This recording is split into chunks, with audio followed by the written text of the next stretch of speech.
রিজিকের বন্দোবস্ত করেছি। ওয়াফাদ্দালনাহুম আলা কাসীরিম মিম্মান খালাকনা তাফদীলা।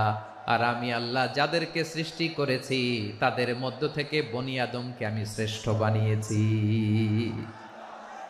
আমরা শ্রেষ্ঠ, আমরা আশরাফুল মাখলুকাত। আমরা কি এই যে এমনি চিল্লাচিল্লি করে জিজ্ঞেস করলে বলে না, আমরা আশরাফুল মাখলুকাত। আমরা কি শ্রেষ্ঠ, সবার চেয়ে সেরা। আমাদের মতো করে আল্লাহ কাউকে বানায় নাই।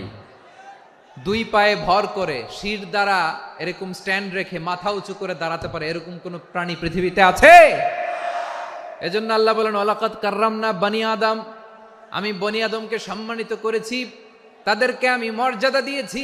তাদেরকে আমি যত মর্যাদা দিয়েছি আমার কোন সৃষ্টিকে এত মর্যাদা দেই নাই। পড়েন সুবহানাল্লাহ। I have dignified the status of the sons of Adam. আদমের সব সন্তানের মর্যাদা আমি বাড়িয়েছি। আল্লাহ এখানে বলেননি ওয়ালাকাদ কাররামনাল মুমিনিন, আমি মুমিনের মর্যাদা বাড়িয়েছি, বলেছেন?